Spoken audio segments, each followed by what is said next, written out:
Hello hi everyone, कशा आहात सगळे? स्वागत करते मी आपल्या सगळ्यांचं आपल्या युट्यूब चॅनलवर इन एसवी ट्युटोरियल्स. तर आज आपण पाहणार आहोत English class 1 unit number 4 lesson number 4.9 a gift for mother workbook solution. चला तर पाहून घेऊया. Oral work. Listen and read aloud. Listen to the story given on textbook page 75. Read it aloud. तर टेक्स्टबुक पेज नंबर 75 वर आपल्याला story देण्यात आलेली आहे. काय देण्यात आलेली आहे? स्टोरी देण्यात आलेली आहे. तर ती स्टोरी आपल्याला काय करायची आहे? ऐकायची आहे. त्यानंतर मोठ्यानं रीड करायचं आहे. टीचरसाठी इन्स्ट्रक्शन्स देण्यात आलेले आहेत. पहा, the teacher first read the entire story aloud, the student then read it themselves. तर फुल स्टोरी जी आहे, पूर्ण स्टोरी मोठ्यानं रीड करायचं आहे इथं टीचरनं. दॅट आफ्टर स्टुडंट्स काय करतील? स्वतःहून रीड करतील. दॅट आफ्टर नेक्स्ट वन आहे discuss. Answer orally. Orally answer सांगायचे आहेत तोंडी. टीचरसाठी इन्स्ट्रक्शन्स देण्यात आलेले आहेत. The teacher discusses and encourage to the student voice their thoughts and ideas. तर इथं टीचरनं काय करायचं आहे? स्टुडंट सोबत डिस्कसिंग करायचं आहे आणि स्टुडंट्सला एनकरेज सुद्धा करायचं आहे. त्यांचे थॉट्स, त्यांचे विचार, त्यांचे आयडियाज सगळे काय करतील इथं मुलं स्वतःच्या मदर टंग मध्ये किंवा इंग्लिश मध्ये तिथं आपल्याला सांगतील. फर्स्ट वन आहे व्हॉट इज अ किडी bank and do you have one. तर व्हॉट इज किडी बँक? किडी बँक म्हणजे काय असे विचारण्यात आलेलं आहे आणि तुमच्या जवळ आहे का असं इथं विचारण्यात आलेलं आहे. तर किडी बँक म्हणजेच काय? एक छोटंसं गुल्लक, ज्याला आपण मराठीमध्ये गुल्लक म्हणतो. लहान मुलं काय करतात? त्याच्यात पैसे साठवतात. काय करतात? पैसे जमा करतात, सेव्हिंग करतात. त्याला मराठीमध्ये आपण गुल्लक असे सुद्धा म्हणतो. तर इंग्लिशमध्ये काय होईल पहा त्याचं मीनिंग. अ किडी bank is a small money box where children save their money. तर अशा प्रकारे किडी बँकचं होईल. डू यू हॅव वन असं विचारण्यात आलेलं आहे. तुमच्या जवळ आहे का असं विचारण्यात आलेलं आहे. तर आन्सर काहीही येऊ शकेल, ऑन युअर चॉईस, आपल्या गरजेनुसार. जर तुमच्या जवळ असेल तर काय म्हणायचं आहे? यस आय हॅव वन म्हणायचं आहे. जर नसेल, no I don't haven't one असं म्हणायचं आहे. तर फुल्ली पॉसिबल आन्सर काय येईल पहा. अ किडी bank is a small money box where children save their money.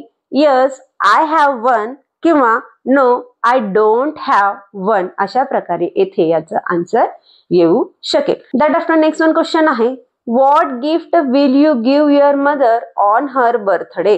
तर तुम्ही तुमच्या आईच्या वाढदिवसा दिवशी तुम्ही कोणतं गिफ्ट द्याल असं इथे क्वेश्चन विचारण्यात आलेला आहे. तर तुम्ही काहीही सांगू शकता.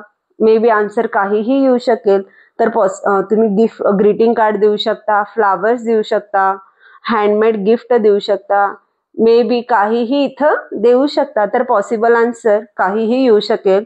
तर इथं आपण अशा प्रकारे लिहू शकतो. I will give my mother a greeting card, flower, a drawing, a handmade gift. अशा प्रकारे कुठलंही इथं आपण ऑप्शन्स लिहून घेऊ शकतो. दॅट आफ्टर नेक्स्ट वन आहे Aman calls his mother I. What do you call your mother at home? Discuss the word for mother in different languages. तर या लेसन मध्ये आमन तिच्या मम्मीला, मदरला तो आई म्हणून बोलवतोय. काय करतोय? आई म्हणून बोलवतोय. What do you call your mother at home? तर तुम्ही तुमच्या घरी तुमच्या मदरला तुम्ही काय म्हणून हाक मारता, काय म्हणून बोलवता असं विचारण्यात आलेलं आहे. Discuss the word for mother in different language. तर डिफरंट वेगवेगळ्या लँग्वेज मध्ये आपण मदरला कुठल्या नावानं हाक मारतो, बोलवतो, येथे डिस्कस करा असं म्हटलेलं आहे. तर तुम्ही तुमच्या घरी काय बोलवता हे इथं तुम्ही सांगू शकता. तर पॉसिबल आन्सर काय येईल पहा. I call my mother mummy, amma, aai, mom, mata, ma. तुमच्या घरामध्ये तुम्ही जे बोलता ते इथं तुम्ही लिहून घेऊ शकता. तर डिफरंट लँग्वेजेस मध्ये मदरला कसं बोलवलं जातं, कसं बोलवलं जातं, कसं कॉलिंग केलं जातं ते आपण पाहून घेऊया. मराठीत आई म्हटलं जातं, हिंदी मा म्हटलं जातं, इंग्लिशमध्ये मदर किंवा मॉम म्हटलं जातं, तमिळमध्ये अम्मा म्हटलं जातं, गुजरातीत बा म्हटलं जातं, कन्नडात अम्मा आणि बेंगालीमध्ये मा असं म्हटलं जातं. दॅट आफ्टर नेक्स्ट वन आहे, in what way will you show your love for your mother? तुम्ही तुमच्या आईला प्रेम करता हे दाखवण्यासाठी तुम्ही कोणकोणते प्रयत्न करत असता? कसं दाखवून देत असता की तुम्ही तुमच्या आईला प्रेम करता? इथं असं क्वेश्चन विचारण्यात आलेलं आहे. तर तुम्ही तुमच्या आईला जर प्रेम करत असाल तर तुम्ही घरच्या कामांमध्ये तिला मदत करणं, तिला हॅप्पी ठेवणं, तिचं प्रत्येक गोष्ट ऐकणं, तिला मिठी मारणं, ती जे काही सांगते ते ऐकणं, ती सांगितल्याप्रमाणे अभ्यास करणं, या सगळ्या जर तुम्ही गोष्टी तिच्यासाठी करत असाल तर हे तिच्याबद्दलचं तुमचं अफेक्शन तिला तिथं दिसून येणार आहे. तर पॉसिबल आन्सर असं लिहू शकतो, I will help her at home, I will listen to her, I will make her happy, I will study well, I will give her a hug. तर अशा प्रकारे या वेजनुसार आपण आपल्या आईला अफेक्शन किंवा लव येथे दाखवू शकतो. दॅट आफ्टर नेक्स्ट वन आहे, classwork, homework. Classwork, homework. Note, students may do textual activity 3 in the textbook itself. तर टेक्स्टबुकमध्ये आपल्याला थर्ड ॲक्टिव्हिटी देण्यात आलेली आहे. तर ती थर्ड ॲक्टिव्हिटी स्टुडंट्सनी स्वतःहून सॉल्व्ह करायची आहे, इथं सांगण्यात आलेलं आहे. दॅट आफ्टर नेक्स्ट वन आहे, read the words given below and then write them. खाली काही वर्ड्स देण्यात आलेले आहेत, तर ते वर्ड्स रीड करा म्हटलेले आहे, त्यानंतर बॉक्सेसमध्ये लिहून घ्या असं म्हटलेलं आहे. किडी बँक, किडी बँक म्हणजेच काय, गुल्लक. बर्थडे, बर्थडे म्हणजेच वाढदिवस. मनी, मनी म्हणजेच पैसे. मार्केट, मार्केट म्हणजेच मार्केटच म्हणतो त्याला मराठीत सुद्धा आपण. लुकडं, लुकडं म्हणजेच पाहणे. बँगल बॉक्सेस म्हणजेच काय, बांगड्यांचा डब्बा किंवा बांगड्यांचा जो बॉक्स असतो त्याला बँगल बॉक्सेस असे म्हणतात. क्लिप्स, जे डोक्यांना आपण केसांना जे क्लिप्स लावतो, क्लच लावतो त्याला क्लिप्स असे म्हणतात. स्पेशल, विशेष. रिसिव्ड, मिळणे किंवा भेटणे.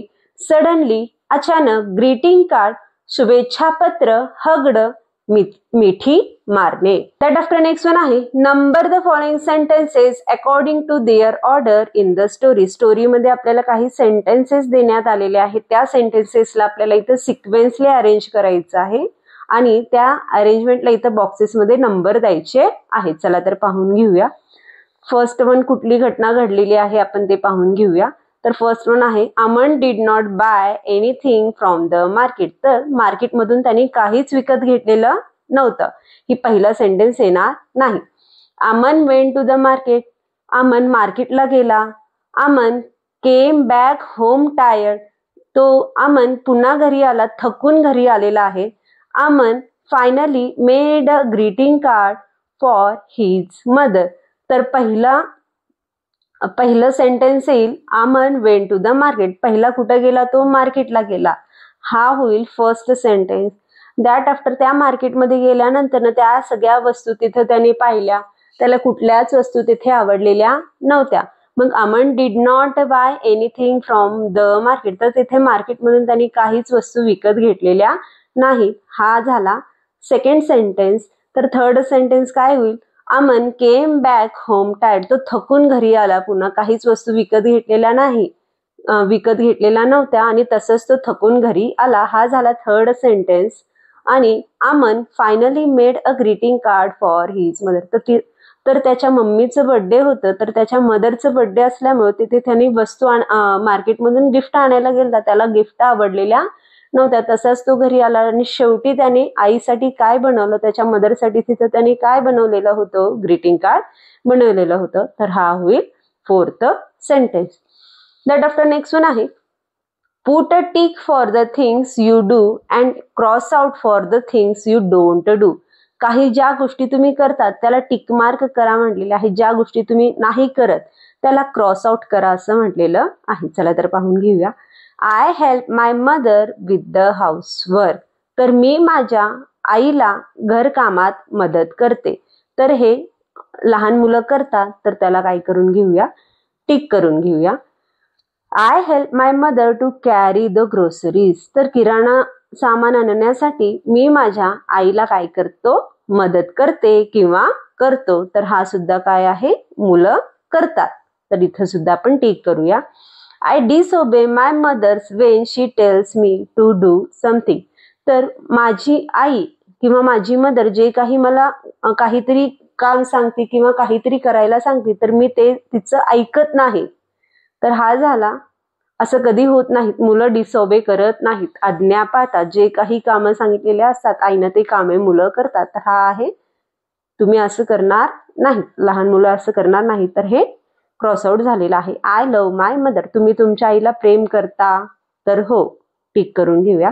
I happily eat the food my mother has cooked. माझ्या आईनं जे काही फूड प्रिपेअर केलेलं आहे, जे काही स्वयंपाक केलेला आहे, मी ते आनंदाने खातो. तर हे करूया, टिक करून घेऊया. My mother has to shout at me to do my homework. तर आई होमवर्क करण्यासाठी माझ्यावर ओरडते. तर आई ओरडत नाही, तर आई कधीही प्रेमाने समजावून सांगते. तर हे काय होईल, रॉंग होईल.